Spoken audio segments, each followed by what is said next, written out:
El 8 de abril del 2006 amaneció cargado en Victoria. Las nubes se apilaron sobre la ciudad desde temprano, pero nadie imaginó lo que vendría.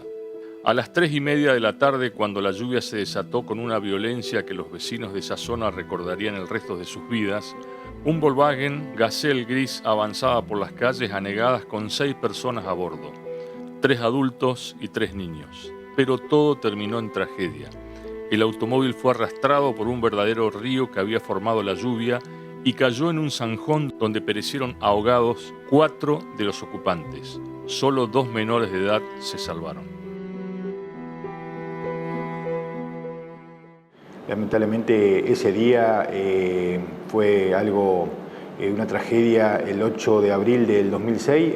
Yo en ese momento cumplía servicios en la División de Investigaciones de la Departamental Victoria, donde tomamos conocimiento aproximadamente 16:30, 17, recuerdo que una modulación de la sala del comando ponía en conocimiento de que debido a la lluvia que había caído, mucha cantidad en poco tiempo, había un auto que había sido arrastrado por el agua, en la llamada Zanja de Joti, denominada en ese lugar que todavía estaba prácticamente, la zanja tenía una profundidad aproximadamente de 4 a 5 metros. Nosotros se nos hizo dificultoso llegar hasta el lugar donde manifestaban que el auto estaba siendo arrastrado. Al corroborar no pudimos llegar debido a que también teníamos riesgo de ser arrastrados, ya sean los vehículos policiales como también bomberos y gente vecina que estaban auxiliando a esa familia. Esta gente venían en un auto cruzando una calle acá, que son 4 cuadras más abajo, calle Urquiza, y al llegar a Sarmiento, que es esta que va acá, se encuentran con que el agua lo llevó. 2 chicos que iban gritando, algunos vecinos se metieron adentro de la correntada y consiguieron soga y lograron que 2 chicos se prendan a esa soga y salvan 2 chicos. Pero quedaron 4 en el auto. Después ya fue imposible porque el agua empezó a taparlo, se cruzó prácticamente hasta el fondo, hasta la circunvalación, y después da vuelta en un arroyo que se llama el Ceibo. Inclusive los cuerpos, 2 de los cuerpos, quedaron a 1000 metros del lugar donde estaba él. Esto generó una movida muy grande en el pueblo porque toda la sociedad prácticamente se conmovió y hubo una juntada frente a la municipalidad exigiéndole al entonces intendente César Garcilaso que había que hacer algo, había que tomar medidas. Busti era el gobernador y entonces llegan los ingenieros, gente de hidráulica y dice, la única forma acá es armar una canalización subterránea, o sea, un gran tubo, ¿no es cierto?, que pase como si fuera el subte por debajo de esta arteria y bocas de tormenta que vayan aflojando la cantidad el volumen de agua que llega. Y esto fue en abril del 2006. En diciembre, como nunca el Estado, como nunca la presión fue tan grande, que en diciembre estaba en un 60% de avance de obra. El hecho ocurrió en el año 2006, en abril del 2006, y recién se pudo resarcir a las víctimas en el año 2016.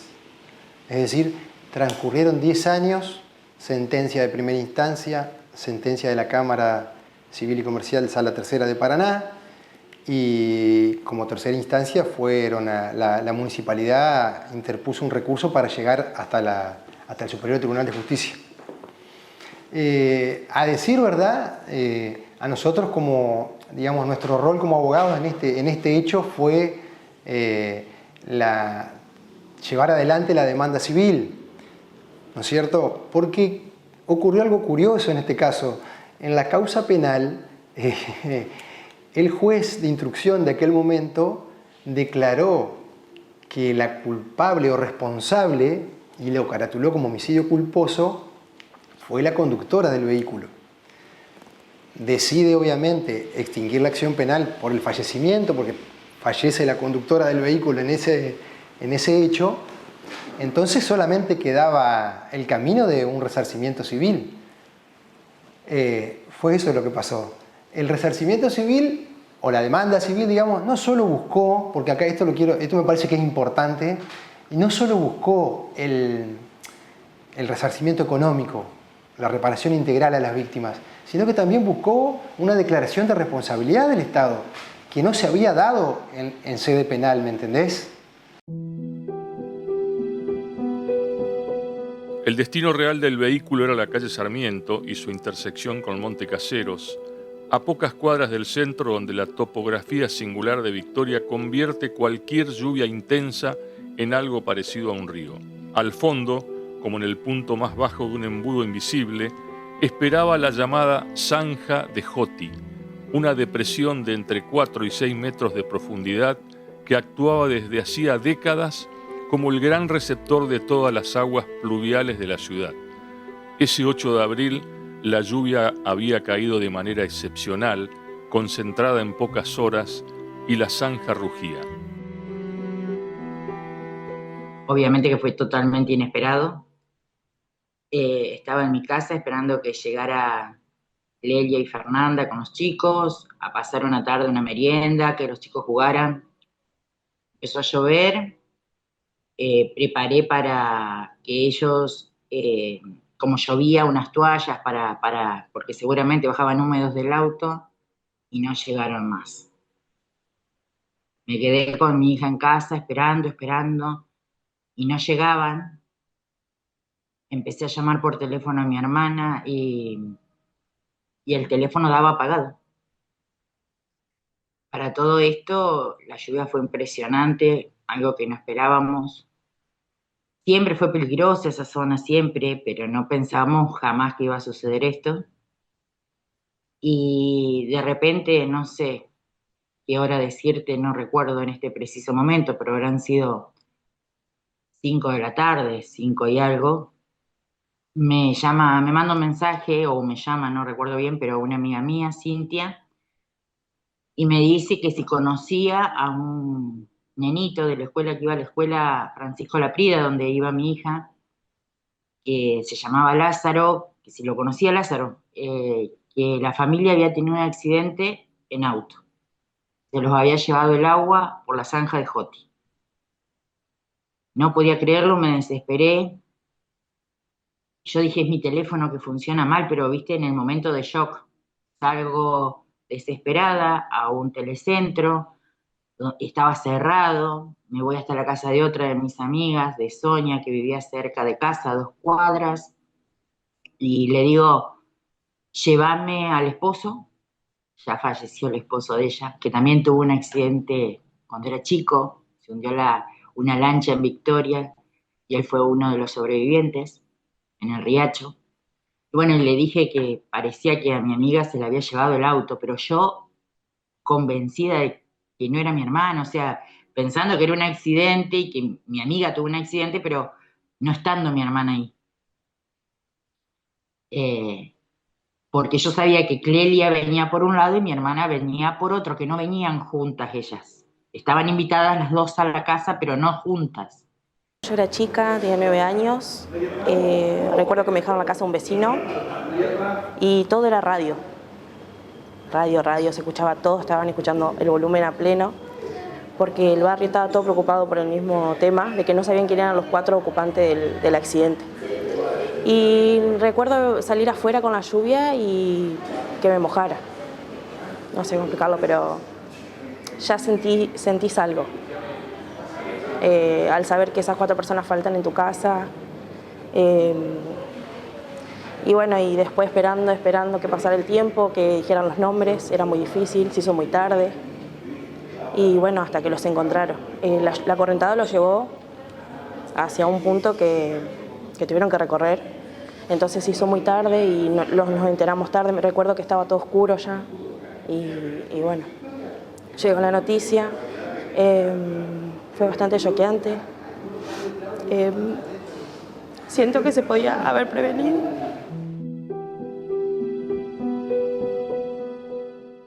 Algunos vecinos que estaban en la intersección alcanzaron a advertir a la conductora del Gazelle que no pasara, que el agua era demasiada. No quedó claro si las palabras llegaron. Lo que sí quedó probado es que el auto intentó cruzar y el agua lo envolvió en segundos.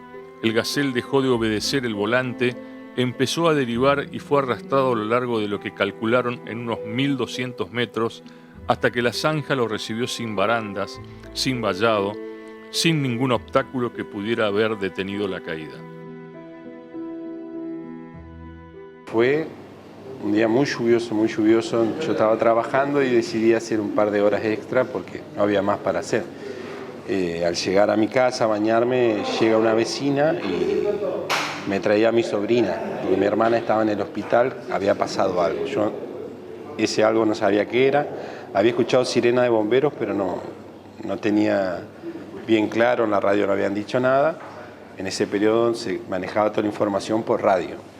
Entonces, cuando llego al hospital me dan un poco el contexto de lo que había pasado, y incredulidad, no creer, desconfiar de todo lo que estaban diciendo, la negación de que no eran ellos, hasta que llegó el momento, digamos, de que trajeron los primeros rescatados, los cuerpos que habían conseguido sacar de la zanja, y sí, era mi hermana y mi sobrino, y Clelia y Virginia de 6 meses. Fue toda información muy rápida que llegó y costó procesarla. Fueron unos días bastante bravos, desde el accidente y después. No entendíamos qué había pasado, nosotros teníamos conocimiento sobre que cuando llovía en la zanja de Joti corría mucha agua, pero no teníamos conocimiento qué cantidad.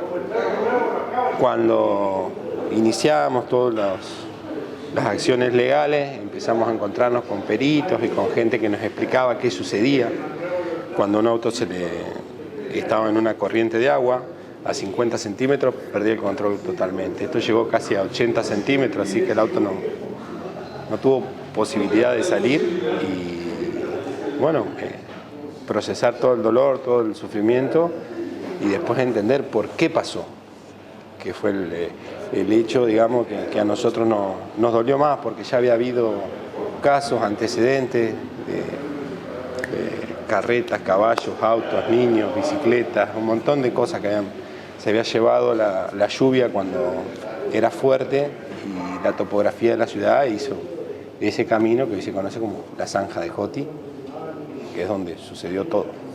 Este caso marcó un hito importante en la historia de la ciudad porque, digamos, un antes y un después,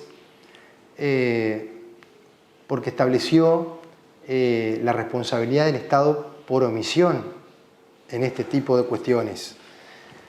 2 puntos centrales, digamos, se analizan en la causa, que lo importante es la sentencia de primera instancia, digamos, donde en aquel momento el juez que intervino fue el doctor Raúl del Valle, que con muy buen criterio termina responsabilizando a la municipalidad por el hecho.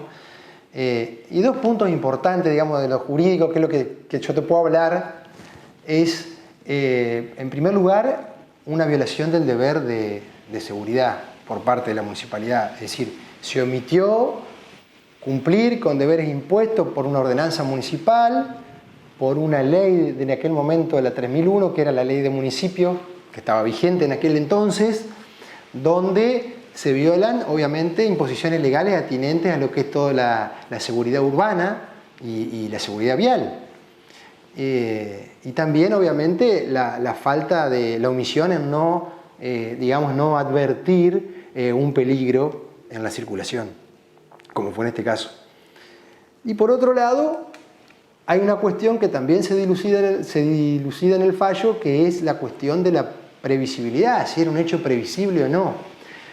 Porque lo loco de todo esto es que la municipalidad, en su defensa, trata de poner en cabeza de la conductora, como había sido en la causa penal, trata de poner en cabeza de la conductora, una señora de apellido Churruarín, la responsabilidad del hecho, lo que genera realmente es un problema en las calles.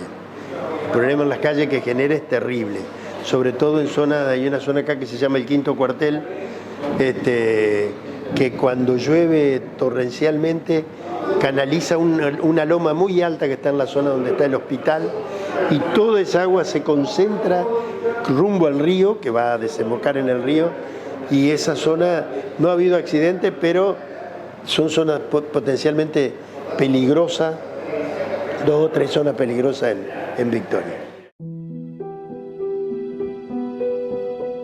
Cuando la policía recibió la modulación desde la sala de comando, aproximadamente a las 4:30 de la tarde, llegar al lugar era casi imposible. Algunos vecinos habían tirado sogas. Con esa improvisación heroica y desesperada lograron rescatar a 2 de los ocupantes. Los otros 4 no pudieron salir nunca del interior del vehículo. Cuando el nivel del agua comenzó a bajar, horas después, empezaron a aparecer los cuerpos. El Gazelle, cuando pudieron recuperarlo, tenía la carrocería reducida a un bollo irreconocible. Fue uno de los hechos que marcaron y que permitió hacer una obra que Victoria necesitaba por décadas. Quiero hacer un punto sobre esto porque creo que uno tiene que entender también que, como en la vida, hay cosas que son hermosas y tienen sus costos. Victoria es una ciudad hermosa, tradicional, que está con estos desniveles, uno viaja por la ruta, pero claro, la gente te dice, muchos accidentes en ruta se dan justamente porque la gente se distrae en el paisaje de las subidas y bajadas. Lo hermoso del paisaje, por un lado, por otro lado, la complejidad que presenta para las distracciones, por ejemplo. Y Victoria tiene esta característica, es una ciudad que está alta, está sobre estas colinas, que tiene esta topografía tan particular que le da una característica muy especial, pero que tenía como contrapartida justamente en este aspecto, por ejemplo, el tema de los desagües, un problema muy grave. Victoria venía padeciendo históricamente este problema. Y ya habíamos tenido hechos, incluso con muertes de personas, y sabíamos en algún momento que esto iba a pasar. Recuerdo que esperamos varias horas hasta que descendiera el nivel del agua para realizar la búsqueda. Era solamente gritos, se escuchaban vecinos que habían tirado sogas a los fines de que esta gente se pueda prender, pero bueno, lamentablemente no pudieron salir del interior del vehículo, que recuerdo que era un Volkswagen Gazelle color gris. Empezó a realizar la búsqueda, donde bueno, se empezaron a localizar un cuerpo. Después, bueno, cerca de la cancha Huracán, es decir, estaba toda inundada también. Posteriormente, yo creo que a las 3 horas que comenzó a bajar el nivel del agua, se localizó otro cuerpo también, que era una de las familiares mayores, es decir, que estaban ahí.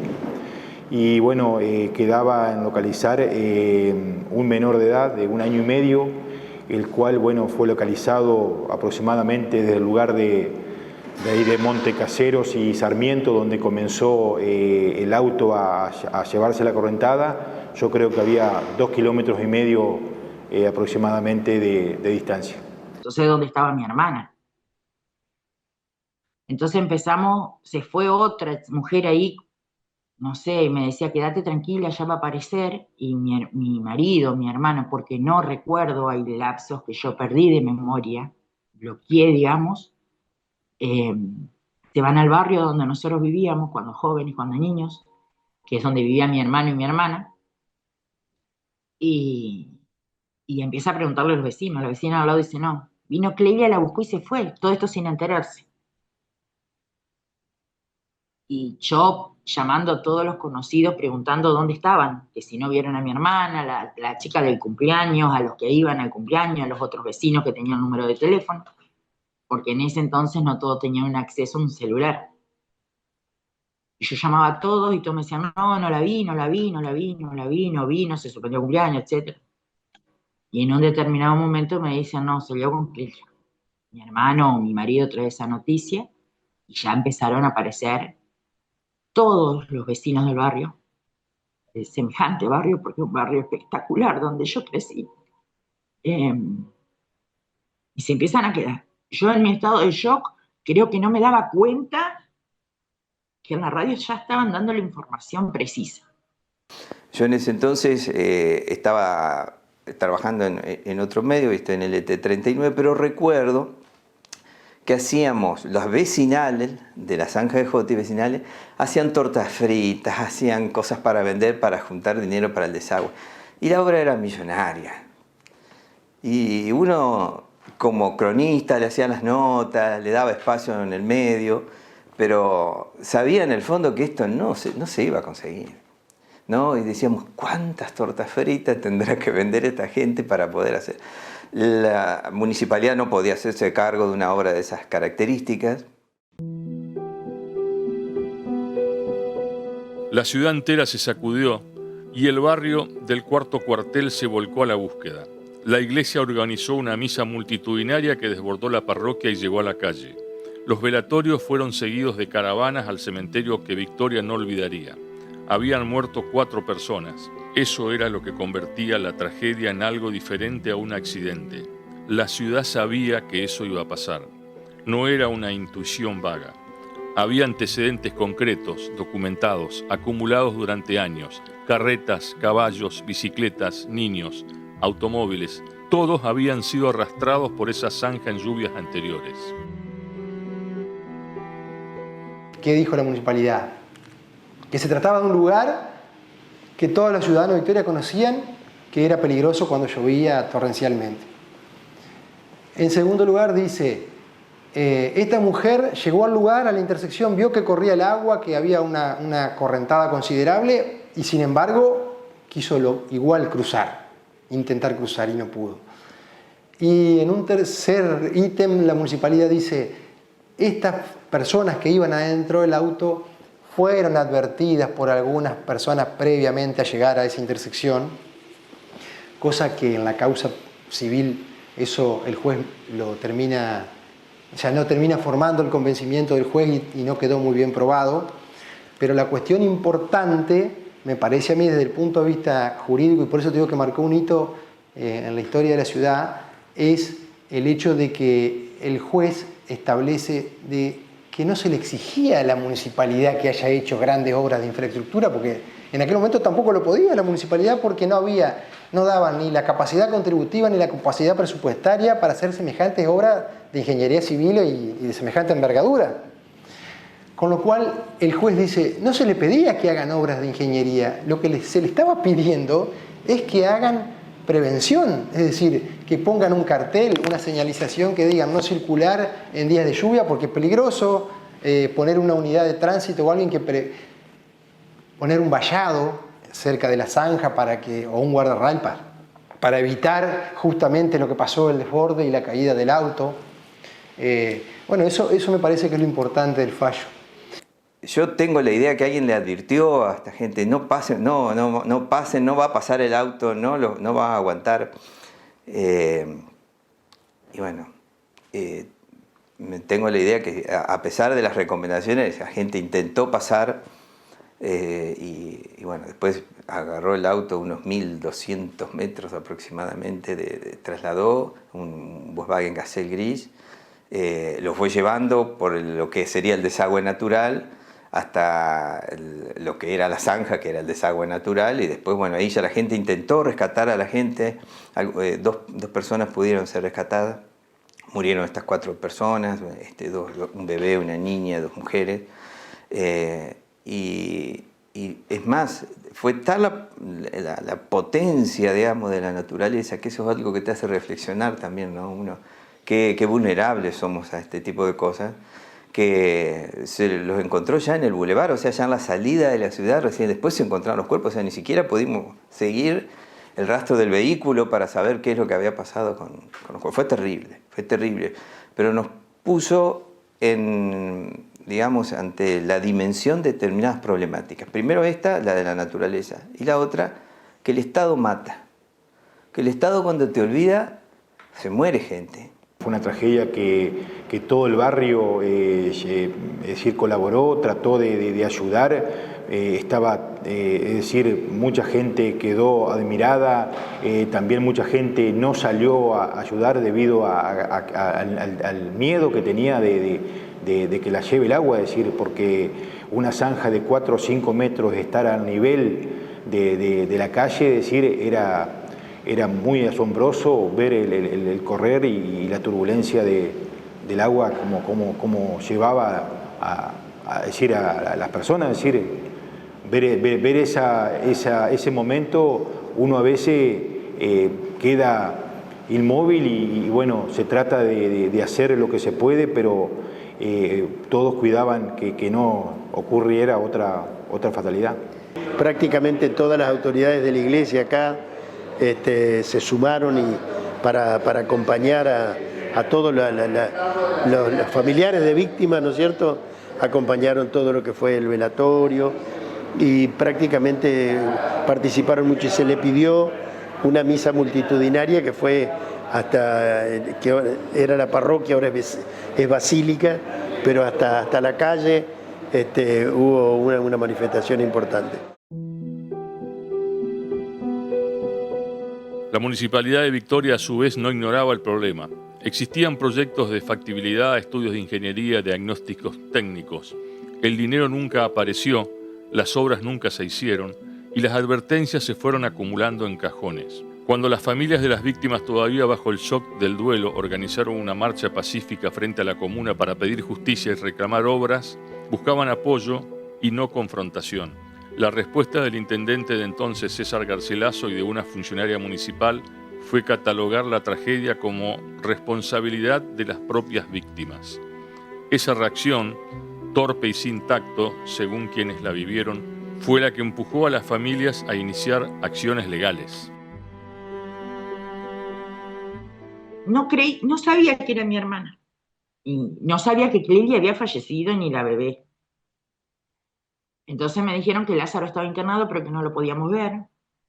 Que me quedara tranquila. Entonces, viste, uno en su cabeza cree o piensa que están todos golpeados, se chocaron, se accidentaron, y yo desesperada que me dejaran ver a Lázaro y a Ana Lucía. Y que dónde estaba mi hermana. Yo todavía no caía en cuenta que ellos iban en el auto. Por más que me dijeron, no, la buscó Clelia, no sabía. Yo negaba, mi cabeza se me bloqueó y negaba. Y no sé en qué momento apareció un montón de gente amiga que me quedaban al lado, y en un momento me dicen que al parecer son ellos, que estaban juntos con Clelia y Virginia en el mismo auto, con Lázaro y Ana Lucía. Y bueno, me dice, llega una fiscal, obviamente que se moviliza toda la ciudad. En ese entonces el movilero era Sebastián Firpo. Él también deja de transmitir y se queda conmigo, pero creo porque las familias nos conocíamos mucho. No da más datos, que lo veo que se queda, en este momento, ponele, no sé, dejó de transmitir y desconectó todo y se quedó con nosotros ahí, con mi hermano, mi marido. Empiezan a llegar mis amistades. Y aparece esta fiscal y me dice que si quiero ir a reconocer los cuerpos, porque había personas de las edades, estimativamente hablando, de las edades de mi hermana, mi sobrino, de Clelia y de Virginia. Y yo en mi cabeza yo decía, sí, los voy a reconocer, no son mis familiares, pero es porque uno está choqueado. Y me pasó mucho tiempo después también, porque estuve muy afectada psicológicamente con esto. Y fui, y me descubrieron los cuerpos y era mi sobrino. Lo primero que veo son sus zapatillas y supe que era él, que era Federico. Y le dije que no. Y la mujer me mostró igual los cuerpos y era mi hija, era Virginia. Y me mostraron, obviamente, que te tienen que mostrar porque vos tenés que reconocerlos.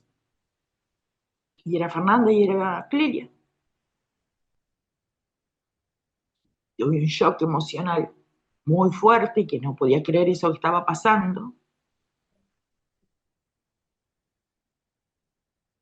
Y bueno, me anulé.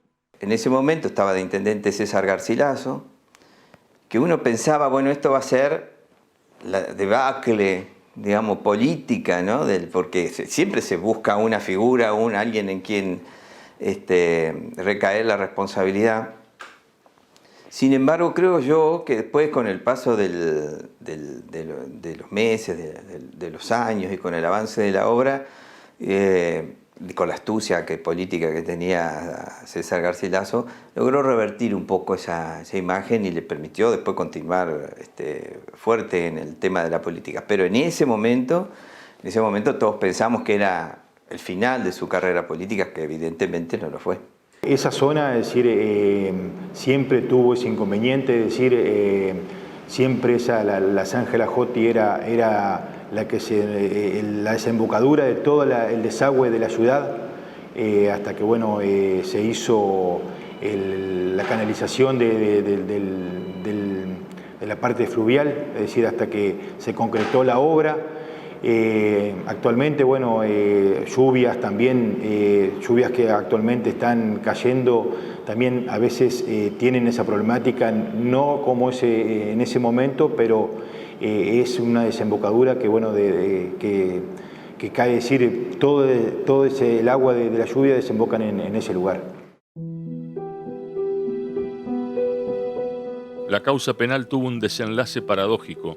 El juez de instrucción determinó que la responsable del siniestro había sido la conductora del vehículo, caratuló el hecho como homicidio culposo y, dado que ella también había fallecido en el accidente, la acción penal se extinguió. El Estado quedó, al menos en esa instancia, eximido de toda responsabilidad. Sería la demanda civil la que corregiría esa omisión. El proceso civil tardó 10 años en cerrarse.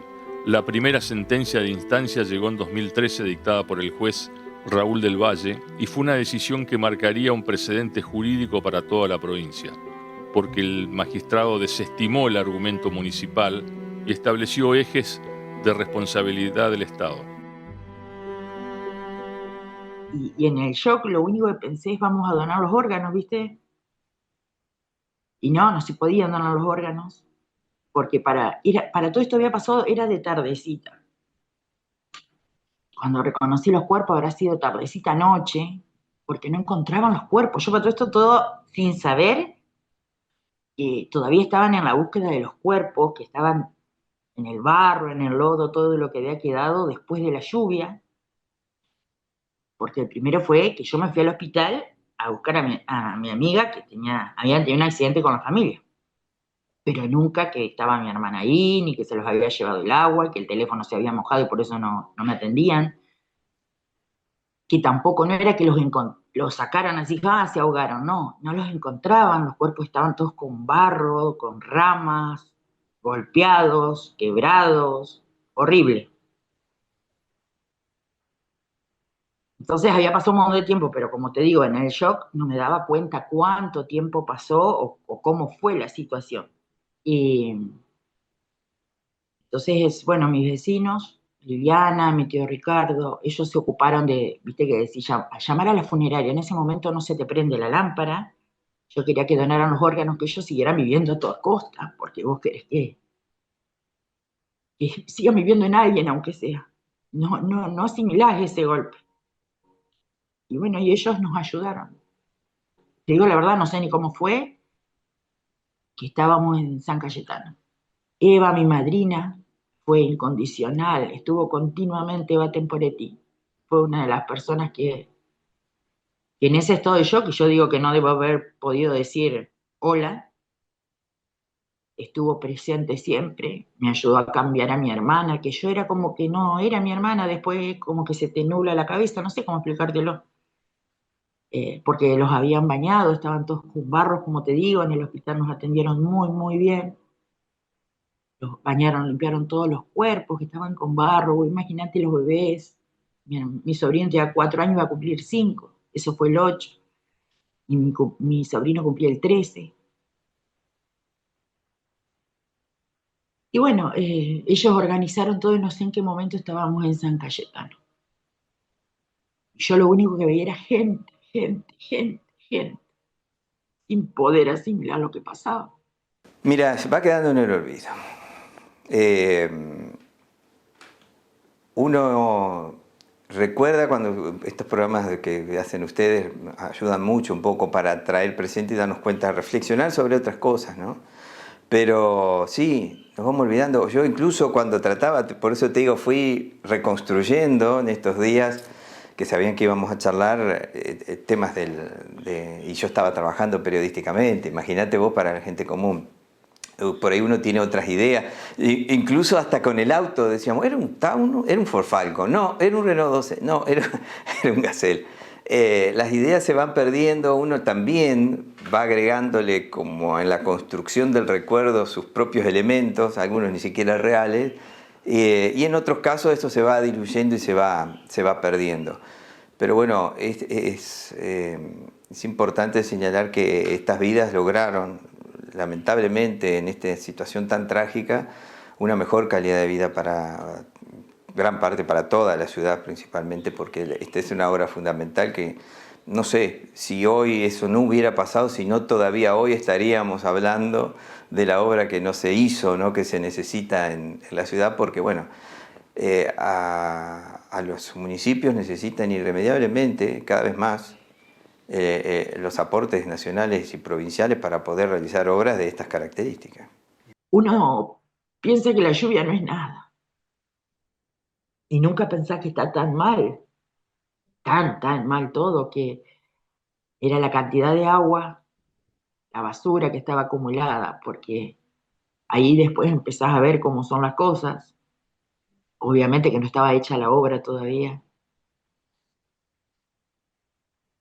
Y bueno, y así fue que surgió mi día, y de ahí en más, para todo esto, mi hija había ido conmigo, y no sé en qué momento mi hija no estaba conmigo. Se ve que en mi estado de shock una vecina la llevó a la casa de otra vecina que jugara con los chicos, y mi hija no se enteró, no sé. Si no hubiese sido por la gente de ese barrio, no sé. No sé cómo lo sobrellevé o cómo viví. Porque después de eso quedé con un shock postraumático, porque vos te despertás el otro día como que soñé esto y lo quiero contar, ¿viste? Y ¿se lo querés contar a quién? A las personas que no están. ¿Sabes lo que me pasó? Entonces no estaba muy en mis cabales. Y me dice, una de las otras vecinas del barrio, Liliana Castaño, fue la que me ayudó, me guió, me ponía agua para que me bañara, me preparaba el mate, me ponía agua para el mate, y me ayudó a vivir. Y tengo, obviamente, luego de eso, te diría que tengo varias lagunas de eso o bloqueos que prefiero dejarlos así. En el cotidiano pasaron 2 años que no tuve muy en cuenta todo lo que estaba pasando. Por el consejo de un amigo, hoy es abogado, Martín Juárez. Él me decía, Lau, esto no tiene que suceder, tiene que haber alguien previsto que iba a pasar esto. Y tenía razón, se podía haber prevenido. Vinieron familiares míos, de Buenos Aires, de Rosario, de Córdoba, de todos lados. Y entonces esa familia agarró y me dice, vamos a llevar unos peritos. Trajeron peritos de Buenos Aires. En ese entonces me acercan el contacto de Mario Petroni y Carlos Bardagüil, son abogados de La Plata y Buenos Aires, y traen unos peritos para que analicen el lugar, cómo fue, la lluvia, no sé, lo que ellos hacen, y diseñan un plan de prevención que era aplicable para la zona, porque eran especialistas en accidentes, te digo, pero la verdad no recuerdo bien el currículum de ellos, para que yo me entendiera qué había pasado y me pudieran dar una solución a esto. Y bueno, Martín me decía, esto es como para presentar una demanda, y tenía razón, era para presentar una demanda, porque cuando estos peritos vienen, me dicen que sí, que había un plan de prevención ante una situación así, y bueno, esas medidas de prevención se presentaron también. Se hizo como, obviamente, un juicio contra el municipio en ese entonces, y me dolió muchísimo que nosotros, mirá la ignorancia mía, y yo creo que la de todo el pueblo fue en ese entonces. El intendente era César Garcilaso y la psicóloga Estela Sístola.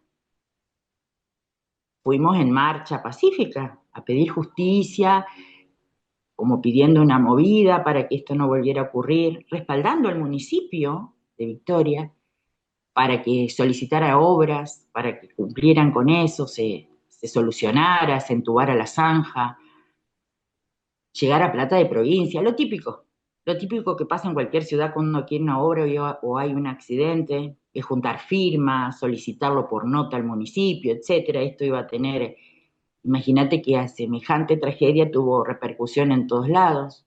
Entonces era como poder darle un apoyo en ese entonces al intendente. Y el intendente salió y nos dijo que no es culpa nuestra. Lo mismo nos dijo Sístola. Poco tacto.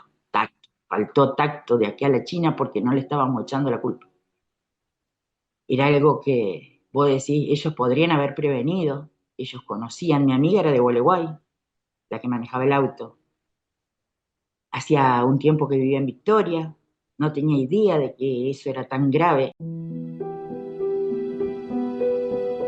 El punto más contundente del fallo, sin embargo, no fue la condena en sí, sino su razonamiento central. El juez aclaró que no le estaba exigiendo al municipio haber construido una obra de ingeniería de gran envergadura, porque ni las capacidades presupuestarias de entonces lo permitían. Lo que le estaba exigiendo era algo mucho más simple, un cartel de advertencia.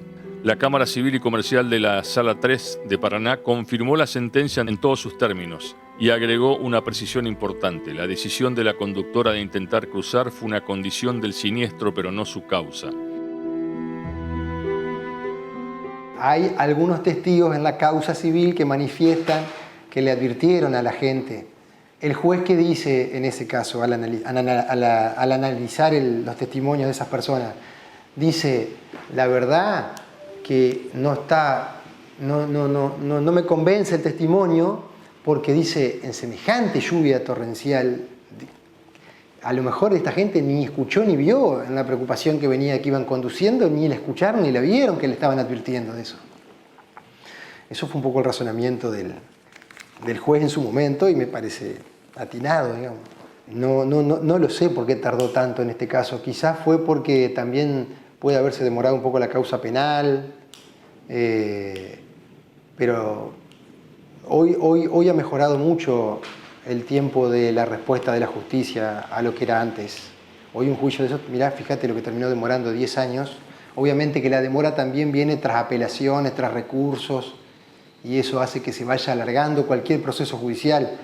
Pero si tomás en cuenta la época en que ocurrió el siniestro y la primera sentencia que fue en el 2013, también transcurrió mucho tiempo. Es algo que la justicia hoy, la duración de los procesos, si bien hoy, como te decía, se ha modificado y se han acortado sustancialmente, en aquel entonces demoraban bastante más. Clelia hijos quedaron sin madre. Clelia tenía a Facundo, tenía a Lázaro, a Lucía, a Patricio. Ellos quedaron sin madre y su vida no fueron fácil. De ninguna manera fue fácil después de todo esto. No voy a dar más detalles porque obviamente es privado, pero ellos no quedaron bien, no están bien. Hasta el día de hoy quedaron marcados por ese hecho. Hubiesen necesitado otro tipo de contención, de ayuda, de acompañamiento, y no surgió. Yo, gracias a Dios, quedamos con mi hermano, mi marido. Obviamente, después necesitamos tratamiento. Digo la verdad, cuando uno está mal necesita ir al psicólogo, necesita ir al psiquiatra. Es la única forma que uno puede sobrellevar esto. Porque las espero para tomar mate a que estoy en un velorio. Y no lo crees, y te quedan lagunas, y es como que la vida te pasa como una película y vos la mirás de afuera, no caes en la realidad. Y hoy, al día de hoy, fue choqueante lo que pasó el otro día. La gente piensa que no es nada, está bueno sacar los residuos cuando llueve y que corran para la zanja. Todo el pueblo, no voy a decir ni quién, ni cómo, ni dónde, porque no veo casa por casa. Y yo hasta el día de hoy, cada vez que suenan las sirenas de ambulancia un día que llueve, Yo necesito estar con mi familia al lado. Yo puedo ser recontenta, alegre, feliz, joda, todo bien. Pero llueve y yo necesito saber que ellos están acá conmigo. Yo llamo por teléfono para ver si están. Necesito, es una desesperación hasta el día de hoy. Y lo mismo le pasa a Lucía, mi sobrina, la hija de Clelia. Ana Lucía sufre lo mismo. Padecimos la pandemia, la sirena la padecimos. Pero no, te digo, no es culpa del que pasaba con la sirena, de la policía, nomás que nosotros quedamos choqueados. Y bueno, vivimos con eso. Y la gente no se da cuenta del daño que puede causar el agua, la tragedia que puede ocurrir con la fuerza del agua, y siguen tirando residuos a la calle. Y el otro día la vista estaba que la obra necesita mantenimiento, que la obra necesita que se termine, y porque muchas casas tuvieron agua dentro de su casa, casi se lleva autos, y gracias a Dios y a todos los ángeles y arcángeles eso no pasó. No hubo una tragedia más. La obra de desagüe, que había demorado décadas en planificarse y que ningún presupuesto municipal podía financiar, se inició a una velocidad inusitada después de la tragedia. La presión social fue tan intensa que en diciembre del 2006, apenas 8 meses después del accidente, el avance de los trabajos alcanzaron el 60%. Una canalización subterránea de grandes dimensiones, con bocas de tormenta distribuidas a lo largo de las arterias comprometidas, transformó el perfil hídrico del centro de Victoria. El costo político de no haberla hecho antes fue el de 4 vidas, pero la obra quedó incompleta. Siento que se podía haber prevenido con señalizaciones o lo que sea, si es que iba a haber una construcción ahí o lo que sea para poder evitar estas situaciones. Y nada, me gustaría concientizar a la gente de que tengan mucho cuidado y respeto a la lluvia, porque de un momento a otro se torna muy agresiva. Y quizá no lo toman a conciencia o salen en autos, pero siento que sí se puede prevenir o colaborar entre todos, cuidar lo que es la basura, eso también tapa los desagües y nada, tener un poco más de prevención en todo ese tema de la lluvia, tenerle respeto, porque esto pasó en segundos y puede pasar nuevamente, ojalá que no, obviamente. Sí, muy pequeños quizás, yo quizás no estaba enterada obviamente en ese momento de esas consecuencias, pero sí creo que hubo un nene, lo pudieron salvar y cosas que se llevaba el agua. Yo creo que eso tendría que haber sido tema social, ¿no? Para charlarlo y decir, vamos a señalizar, vamos a hacer algo, ¿no? Por la gente, por estos temas del clima, que sorprenden así como sucedió hace poco. Que llovió mucho y bueno, y ahí yo creo que nos movilizó un poco a todos lo que pasamos por esta tragedia y sufrimos hasta el día de hoy, obviamente. Sí, era la pregunta que nosotros no hacemos hasta el día de hoy, porque todo llegó al final, un juicio que dio un veredicto, pero las sillas siguen estando vacías, la familia se lo sigue buscando inconscientemente. Es la pregunta que nos hacemos hoy también, ¿por qué no se hizo antes? ¿Por qué esperar a que sucediera eso para lograr entender o saber que valía la pena cuidar 4 vidas más? Por lo menos el lado positivo es que esperamos que no vuelva a suceder. Pero sí, fue una velocidad poco común a lo que se llegó a hacer esa obra. Y bueno, hoy contamos con un desagüe por esa tragedia, no porque se quiso prever algo. Para quienes sobrevivieron en el interior de ese auto o perdieron a alguien en él, el tiempo no funciona igual. Cada aniversario reaviva algo que nunca termina de cicatrizar. Los hijos que quedaron sin madre crecieron marcados por una ausencia que el Estado no reconoció hasta 10 años después y que ninguna indemnización puede reparar. La ciudad, en cambio, sigue avanzando. Va olvidando, como avanzan y olvidan todas las ciudades. Lo que quedó, al menos, es una obra y un fallo judicial que dijeron en voz alta lo que el sentido común ya sabía, que el Estado conocía el peligro, que podría haberlo señalizado por el precio de un cartel y que eligió no hacerlo. Eso no fue un accidente, fue una omisión con 4 nombres propios. Recordar que va a ser 20 años de esto, que no se olviden de ellos, que ellos tenían una vida por delante. Mi sobrino tenía 4 años, iba a cumplir 5, Virginia iba 1 año y medio. Mi hermana tenía 22, Clelia tenía 33, dejó sus hijos, pero que no se olviden de ellos, que la gente tome conciencia de no tirar los residuos a la calle cuando llueve, que el municipio tome conciencia de hacer el mantenimiento y que esto no haya sido en vano, que no pase nunca más nada, que no se lo deseo absolutamente a nadie, porque es algo con lo que uno vive el resto de sus días y trata todos los días de vivir, por decirlo así. Se disuelve con el tiempo. Solamente los que fueron golpeados, digamos, por esta tragedia, lo llevas siempre, en el cumpleaños, en un montón de cosas.